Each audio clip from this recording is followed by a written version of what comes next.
Hello everyone, magandang buhay po sa lahat. Welcome back po dito sa ating Mathematics Tagalog tutorial.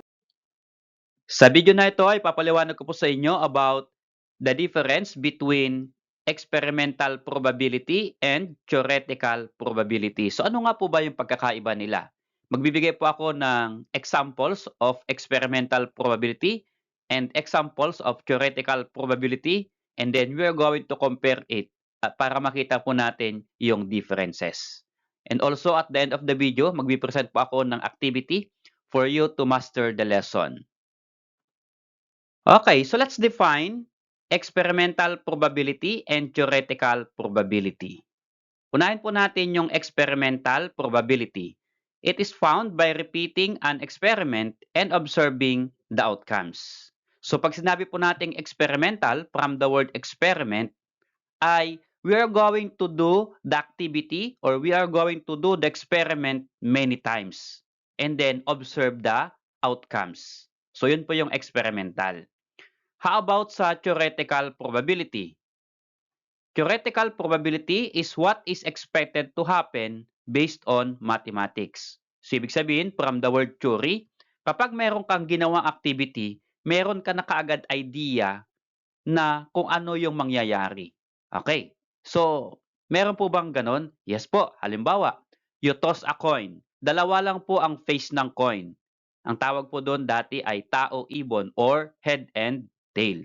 So dalawa lang po yung expected na outcome nun. It's either head or it's either tail. Ano po? So yun, may expected outcome ka kaagad doon na iniisip. May idea ka kaagad kung anong lalabas. So yun po yung theoretical probability. So sa experimental naman, dapat maraming beses mong gawin yung experiment, and then yung mga lumabas ay i-compare mo doon sa number of experiment na na-perform mo. So yun po yung experimental. Okay, I'm going to cite examples.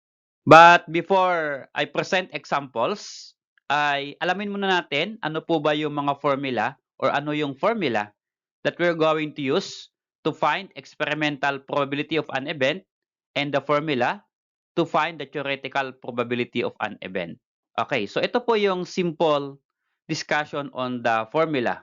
For experimental probability, conduct an experiment and record the number of times the event occurs and the number of times the activity is performed. Divide the two numbers to obtain the experimental probability. So from this scenario, okay, from this statement, ito po yung tinutukoy ng statement. Ito po yung formula for experimental probability. Conduct an experiment. So ibig sabihin, for the probability of an event, PE is equal to number of times the event occurs. So ibig sabihin, kung ilang beses mo pinerform yung activity, gawin din beses na lumabas yung result. Okay. And then, we're going to divide it by the total number of trials. Kung ilan beses mo kinandak yung experiment, yun po yung total number of trials. Okay, for example, nag-toss po tayo ng coin. So, first toss, may lumabas, head. Then, second toss, may lumabas ulit, head ulit. Then, third toss, may lumabas, tail naman. So, yung lumabas, yung result, ay yun po yung number of times event occurs. At yung namang total number of trials kung ilang beses mo itinos yung coin. So yun po yung experimental probability. So this is the formula. How about for theoretical probability of an event? Ito naman po siya. The theoretical probability of an event is the number of ways the event can occur or the favorable outcomes divided by the number of total outcomes. For example, you toss a coin once only. So meron ka na kaagad expected outcome. It's either head or tail. Okay. So, yung head ay mag-isa lang niya, okay? Pero dalawa po yung possible outcomes. So, ibig sabihin, 1 yung head over yung possible outcomes 2. Kaya ito po yung magiging formula natin for theoretical probability. PE, probability of an event is equal to number of favorable outcomes. So ilan ba yung favorable outcomes? Sa sa coin, isa lang po yung favorable outcome ng head at isa lang po yung favorable outcome ng tail. Kaya 1 lang po yon. And total number of possible outcomes. So, ilan ba yung possible outcomes? So, head and tail, so dalawa po yon. Okay. So, yan po yung ibig sabihin ng theoretical probability and experimental probability. Okay, so magsa-cite po tayo ng examples. Okay, so ito po yung ating example between experimental probability and theoretical probability. So, unahin po natin yung experimental probability. A coin is tossed 8 times. Ibig sabihin, nag-toss po tayo ng coin 8 times. So, ilang beses po natin tinos? 8 times po yan. So, ibig sabihin, nag-perform po tayo ng experiment ng many times. So, 8 times nga po. Okay. So, here, let us assume that head comes out 5 times and a tail is 3 times. So, for example, sa 8 times na toss natin ng coin, 5 times po ay head at yung 3 times naman ay tail. Okay, so here, if you're going to calculate the probability of an event, then number the event occur divided by the number of trials. So if you're going to compute its experimental probability, for example, ang solve natin ay probability of head. So, ilan po yung head? Ang head po dyan ay 5 times. So, 5 out of how many toes? 8 times. So, yan po ay 5/8. So, yun po yung kanyang experimental probability. How about naman sa tail? Okay, yung tail po ay 3 times. Okay? 3 times yung tail out of how many experiment? 8 times. So, 3 out of 8. So, yan po naman yung kanyang experimental probability. Okay. How about theoretical probability? Let us say a coin is tossed. So, ibig sabihin, isang beses lang po natin ito-toss yung coin. Okay. So here, we can predict or we can assume or meron na tayo kaagad idea that 1/2 or 50% of the tosses will land head up. Okay. Ang ibig po niyang sabihin, kapag nag-toss po tayo ng coin ng isang beses, meron na po tayong idea, sabi ko po kanina, na yung head ay lalabas o yung tail ang lalabas. Okay. So here, if you're going to calculate the probability of head, that is equal to 1/2. Bakit 1/2? Isa lang po yung head, pero dalawa po yung possible outcomes. Okay? It's either head or tail. How about probability of tail? Kasi dalawa po yon. Okay. The same, yung tail, isa lang po yung tail sa coin natin, isang face lang, out of dalawang face ng coin. Ito po yung possible outcomes again. So, pareho po sila na 1/2 ang probability yung head and tail.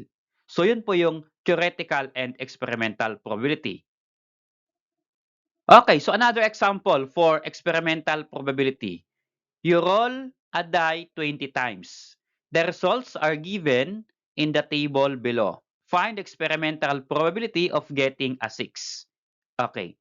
So, ito po yung table ng rolling a die 20 times. Okay. So, kapag intindihin po natin yung die, how many faces are there in a die? So, 6 faces po yon. Okay. Kapag naglaro na po kayo, ang face po ng die ay mayroong 1, 2, 3, 4, 5, 6 faces. Okay.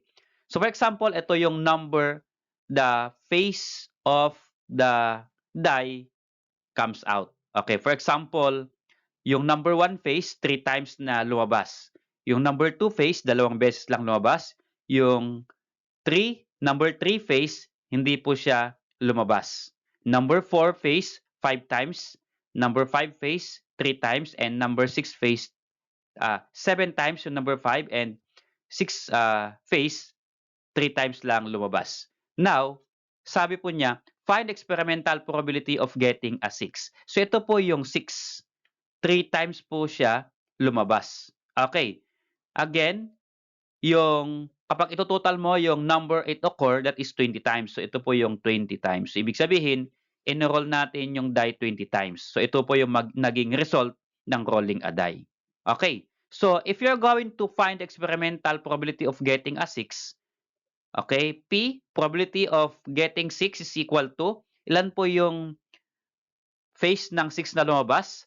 3 times only. So, 3 over the how many experiment you perform?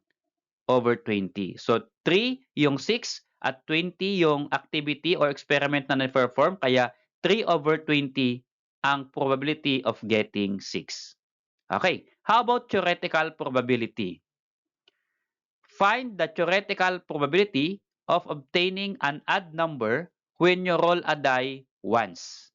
Okay. So here, i-roll natin yung die once only. Now, we're going to find the probability of obtaining odd number. So, bilugan ko po. Ano po ba ang ibig sabihin ng odd number? At ito po yung number 1 to 6. Ito po yung face ng ating die. So, yung face po niya is numbered 1 to 6. Now, ano daw po yung probability na ang lalabas, ang ma-obtain natin ay odd number? Okay. So, mula po dun sa 6 na faces ng ating die, ilan po ba dyan ang odd number? So, ano po ba yung mga odd number? Ito po yung 1, 3, 5, 7, 9, and so on. Yung number na it does or it cannot be divided by 2. Okay, so ito po yung mga odd numbers. 1, 3, and 5. Dito po sa 6 faces ng ating die. Okay, so ilan po yung odd numbers dyan? 3. At ilan po lahat yung possible outcomes? 6 pong faces yan, kaya 6 po yan. Kaya, number of favorable outcomes, 3. Yun po yung 1, 3, 5 na odd numbers. At yun pong number of possible outcomes ay 6. Yun po yung 6 faces of a die. So, if you get the probability of odd numbers, that is equal to 3 out of 6, kaya 3 over 6 or 1/2. So, take note, in solving probability, kapag fraction yung na-solve natin, always po na-reduce to lowest term. Okay, so yan po yung ating dapat isaalang-alang kapag nagko-compute tayo ng it's either experimental or theoretical probability. Okay? So yung 3 over 20 dito sa experimental probability, 3 over 20, hindi na po pwedeng i-reduce sa lowest term. Kaya hanggang dyan na lang po. But, pag kaya po pong i-reduce, ay kailangan i-reduce po natin. Okay? Okay, so let's have an activity to master the lesson. Identify the following event, whether it is theoretical or experimental probability. Okay, number 1, statement. A die is rolled 10 times. 5 appears 6 times. The probability is 6 over 10. Is it theoretical or experimental probability? Okay, so pwede po ninyong i-post yung video na ito. Subukan nyo po munang sagutan. Then kung may sagot na po kayo, try to play it again. Titingnan po ninyo kung tama yung sagot ninyo. Okay. So, ang sagot po natin dyan ay experimental probability. So, bakit po experimental? So, ni-roll mo yung die 10 times. Ibig sabihin, many times mong ni-roll yung die. At yung 5 ay nag-appears 6 times. Okay, kaya ang probability po niya ay 6 times out of 10 activity or out of 10 rolling a die. Okay? So that is experiment. How about number 2? Rolling a die once. 5 appears and the probability is 1 over 6. So minsan mo lang ni-roll yung die at ang lumabas ay 5. Ano po yung kanyang probability? Okay? Ang probability po niya ay 1 out of 6. Okay? And that is okay, theoretical. How about number 3? A spinner is divided into 8 equal parts, numbered 1 to 8. The probability of spinning a number less than 3 is 2 over 8. Okay, what is this statement? Experimental or theoretical? Okay, the answer is theoretical. How about number 4? A coin is tossed 10 times. A head is recorded 7 times and a tail 3 times. The probability of head or P head is equal to 7 over 10 or and probability of tail is equal to 3 over 10. So what is this? Experimental or theoretical? The answer is experimental. So again, bakit po experimental? You toss a coin 10 times. Okay, how about this number 5 example?